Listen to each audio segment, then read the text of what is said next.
GS exam as में आप सभी का स्वागत है। आज हम बात करने वाले हैं एलन मस्क के एक ऐसे जबरदस्त प्लान के बारे में, एक ऐसा आइडिया जो एआई के भविष्य को पृथ्वी से उठाकर सीधा चांद पर ले जाने की बात करता है। जरा सोचिए, क्या हो अगर आर्टिफिशियल इंटेलिजेंस मतलब एआई का भविष्य हमारी इस धरती पर हो ही ना। सुनने में अजीब लगता है ना, पर यही वो सवाल है जो एलन मस्क के इस पूरे प्लान की आप कह सकते हैं नींव है। एक ऐसा आइडिया जो टेक्नोलॉजी की हदें तोड़कर उसे अंतरिक्ष तक ले जाता है। तो आखिर इतनी बड़ी, इतनी असाधारण सोच के पीछे वजह क्या है? चलिए इसे समझते हैं। और वजह एक ही है और वो बहुत बड़ी है। पृथ्वी पर एआई की वजह से बढ़ता हुआ ऊर्जा का संकट। देखिए, एआई जितनी तेजी से आगे बढ़ रहा है ना, उसे चलाने वाले जो बड़े बड़े डेटा सेंटर्स हैं, उनकी बिजली और कूलिंग की ज़रूरतें भी उतनी ही तेजी से बढ़ रही हैं।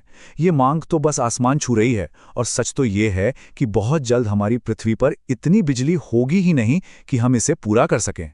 तो मतलब बात अब सीधी सीधी है। हम एक ऐसे मोड़ पर आ खड़े हुए हैं जहां एक तरफ एआई की तरक्की है और दूसरी तरफ हमारी पृथ्वी के सीमित संसाधन। अब हमारे पास सिर्फ दो ही रास्ते बचते हैं। या तो हम एआई की रफ्तार पे ब्रेक लगा दें, या फिर कोई बिल्कुल नया रास्ता खोजें। और बस यहीं पर आता है एलन मस्क का वो जबरदस्त, वो चौंकाने वाला समाधान। और वो क्या है? एआई का पूरा इंफ्रास्ट्रक्चर उसे पृथ्वी से उठाकर चांद पर शिफ्ट कर देना। अपनी कंपनी XAI की एक मीटिंग में मस्क ने बहुत सीधी सी बात कही, आपको चंद्रमा पर जाना होगा। मतलब उनके लिए ये कोई चॉइस नहीं है, कोई ऑप्शन नहीं है, ये एक जरूरत बन चुका है।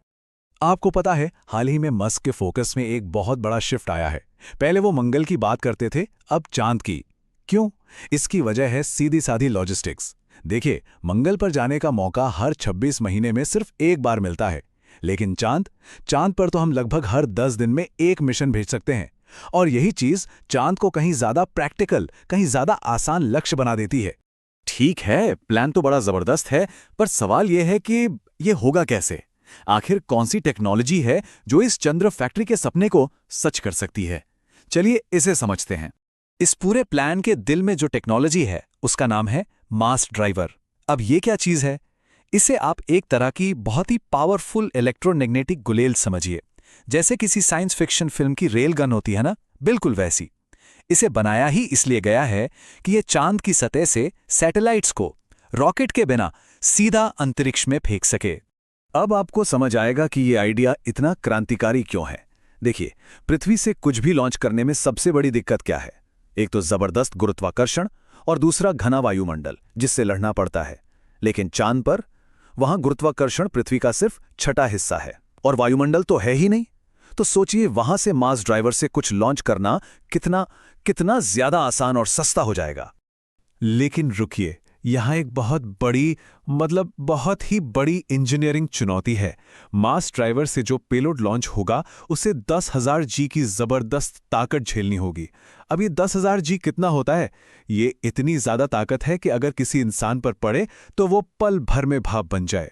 तो जाहिर है, इसके लिए ऐसे इलेक्ट्रॉनिक्स बनाने होंगे जो अविश्वसनीय रूप से मजबूत हों। तो ये फैक्ट्री बनेगी कैसे? इसके पूरे प्रोसेस को हम 4 आसान स्टेप्स में समझ सकते हैं। पहला स्टेप, स्टारशिप का इस्तेमाल करके सारा भारी भरकम सामान चांद पर उतारना। दूसरा, वही चांद की मिट्टी, जिसे रेगुलिथ कहते हैं, उससे सिलिकॉन और एल्यूमिनियम जैसी जरूरी चीजें निकालना। तीसरा, फिर रोबोट्स और 3D प्रिंटिंग की मदद से एक ऐसी फैक्ट्री बनाना जो खुद ब खुद काम करे। और चौथा और आखिरी स्टेप, उसी मास ड्राइवर का इस्तेमाल करके एआई सैटेलाइट्स को सीधे अंतरिक्ष में लॉन्च कर देना। ये सब सुनने में किसी साइंस फिक्शन फिल्म की कहानी जैसा लगता है ना? लेकिन ये सिर्फ एक सपना नहीं है। इसके पीछे एक बहुत सोची समझी बिजनेस स्ट्रैटेजी है। चलिए अब इस बड़ी तस्वीर को समझने की कोशिश करते हैं। इस पूरे के पूरे प्रोजेक्ट का सिर्फ एक ही मकसद है, और वो है कंप्यूटेशनल सुप्रीमेसी हासिल करना। अब इसका मतलब क्या है? इसका मतलब है एआई के इस ग्लोबल दौड़ में सबसे आगे निकल जाना।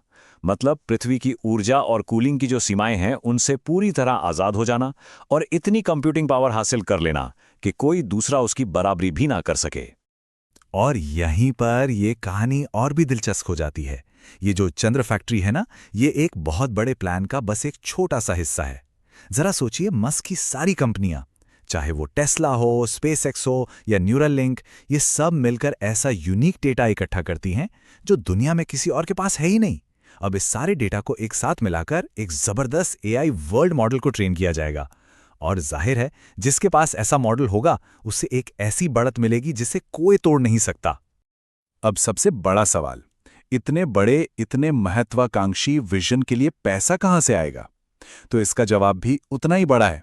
पैसा आएगा अमेरिकी इतिहास के शायद सबसे बड़े आईपीओ से। प्लान यह है कि स्पेसएक्स और XAI, इन दोनों कंपनियों को मिलाकर एक मेगा आईपीओ लाया जाएगा। खैर, ये विजन सुनने में तो बहुत कमाल का लगता है, लेकिन इसे हकीकत में बदलने का रास्ता फूलों से नहीं बल्कि कांटों से भरा है। बहुत बड़ी बड़ी मुश्किलें हैं। तो एक सही नजरिया रखने के लिए इन चुनौतियों को समझना भी उतना ही जरूरी है। मोटे तौर पर देखें तो इस प्लान के रास्ते में 3 बड़ी रुकावटें हैं। पहली है टेक्नोलॉजी की चुनौती। 10,000 जी की ताकत झेलने वाले इलेक्ट्रॉनिक्स और खुद ब खुद बढ़ने वाले शहर के लिए रोबोटिक्स बनाना कोई बच्चों का खेल नहीं है। दूसरी है पैसे की चुनौती। इसमें अरबों खरबों डॉलर का निवेश लगेगा। और तीसरी और शायद सबसे पेचीदा है कानूनी चुनौती। 1967 की एक अंतर्राष्ट्रीय संधि है जो किसी भी देश को अंतरिक्ष में जमीन पर कब्जा करने से रोकती है। यह संधि इस पूरे प्लान के लिए एक बहुत बड़ी कानूनी पहेली है। तो कुल मिला के बात यह है कि इस विजन को जमीन पर उतारने के लिए, या यूं कहें कि चांद पर उतारने के लिए, हमें सिर्फ एक नहीं बल्कि रोबोटिक्स, मटेरियल साइंस और यहां तक कि अंतर्राष्ट्रीय स्पेस कानूनों में भी अभूतपूर्व, मतलब पहले कभी ना हुई तरक्की करनी होगी। तो घूम फिरकर हम वापस उसी सवाल पर आ जाते हैं जहां से हमने शुरू किया था। ये जो पूरा प्लान है, ये सिर्फ एक साइंस फिक्शन कहानी है या फिर भविष्य का एक ठोस बिजनेस ब्लूप्रिंट? देखिए, इसका जवाब तो सिर्फ आने वाला वक्त ही देगा। लेकिन एक बात तो पक्की है, ये हमें भविष्य के बारे में सोचने पर मजबूर जरूर करता है। आज के इस दिलचस्प विश्लेषण में हमारे साथ जुड़ने के लिए आपका बहुत बहुत धन्यवाद। अगर आपको हमारी ये प्रस्तुति पसंद आई हो तो ऐसे ही और विश्लेषणों के लिए GS एग्जाम एज को लाइक, शेयर और सब्सक्राइब करना बिल्कुल ना भूलें।